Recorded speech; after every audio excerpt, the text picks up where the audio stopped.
Olá, bom dia, boa tarde, boa noite, eu sou Glauber Caniena e eu tenho o prazer de vir aqui novamente responder a uma pergunta no nosso grupo do WhatsApp. E essa pergunta vai virar uma pequena mini aula, na verdade, para que a gente possa divulgar aquilo que nós estamos praticando na ortodontia.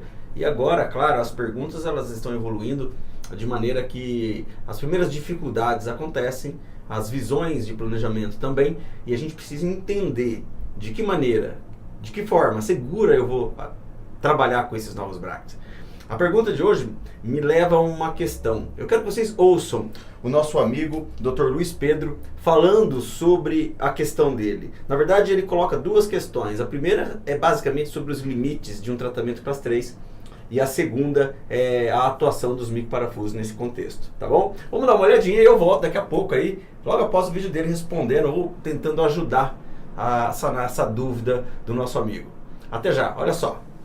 Bom dia a todos do grupo. Eu gostaria de fazer uma pergunta para o Dr. Glauber com relação ao uso de mini implantes e aparelhos autoligados, que é a seguinte, com relação aos pacientes classe 3, que a gente consegue uma compensação mais fácil, né, por conta do deslize do aparelho autoligado, e os mini implantes para a gente poder ancorar e fazer toda essa mecânica de compensação. Gostaria de saber.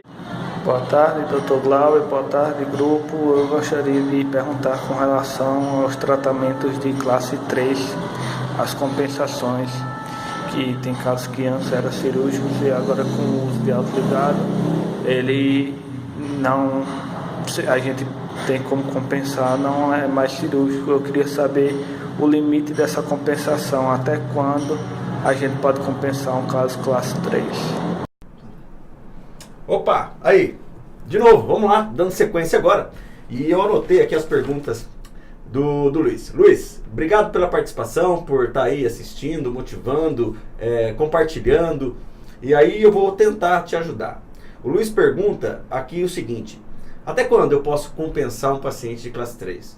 Veja bem, Luiz, essa é uma visão que a nossa ortodontia não tem, que é a compensação. Então, como que eu trabalho? Se a gente avaliar que o paciente precisa de algumas melhoras faciais, eu vou entender que os pacientes classe 3 são tratados normalmente por uma compensação daquilo que o Steiner me explicou, né? Quando eu estudei a cephalometria, o Steiner dizia o seguinte, que quando numa classe 3 eu tenho que compensar o superior e verticalizar, inclinar para a lingual o inferior. E isso, claro, mexeria então nessa síntese mais delgada.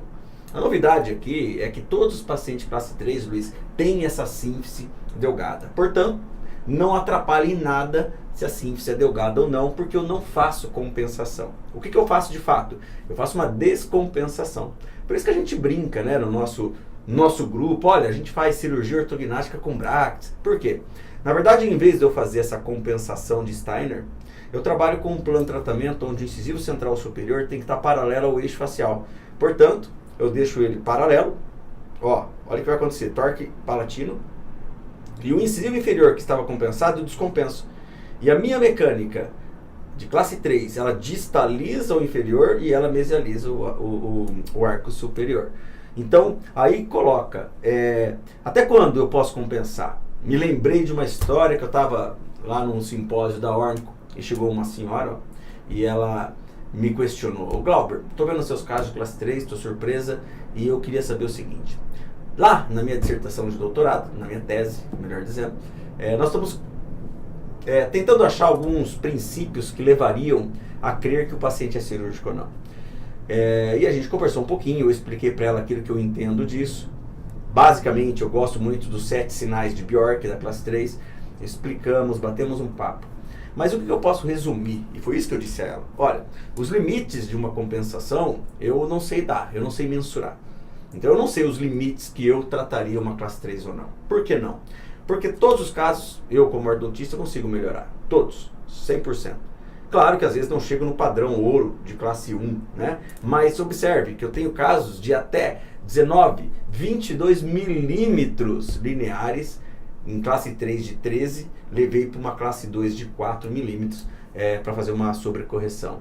Quer dizer, é um avanço de mecânica absurdo. Então eu não sei te responder isso, eu não tenho esses limites. Aliás, eu tenho sim. Eu posso dizer o seguinte, quando o cliente meu chega e me fala, olha, eu quero melhorar a minha face, eu quero que eu não sou feliz com a minha face e eu quero cirurgia ortognática, aí eu indico ele para fazer esse tratamento, essa terapia. Porque a melhora facial, em todos os casos, a gente consegue. Claro, não vou trabalhar aqui com a ansiedade do cliente. Às vezes o cliente está muito ansioso, ele quer um resultado que, talvez eu não consiga. Mas se ele chega querendo melhoras, entendendo que há limitações, em todos os casos a gente acaba melhorando. Então, a resposta seria essa. Quando eu não compensaria? Quando o cliente não quer. Quando ele fala, olha, eu quero fazer cirurgia ortognática. Entre nós aqui, isso nunca aconteceu ainda. Eu tenho muitos e muitos casos de classe 3, onde eu deixo o incisivo paralelo, descompenso o inferior, e nós temos uma relação maravilhosa dessa arcada, dessa oclusão com o resultado facial. Tá bom, Luiz? Seguindo aqui nas suas dúvidas, uso do MPO para ancoragem. O MPO para ancoragem, na verdade, ele é um direcionador de vetor. Se eu tenho um elástico de classe 3, ele está trabalhando de maneira recíproca, né? Agora, se eu tenho um parafuso, eu posso potencializar aquilo que eu quero. E aí, por exemplo, eu posso potencializar uma distalização inferior, fazendo uma ancoragem inferior.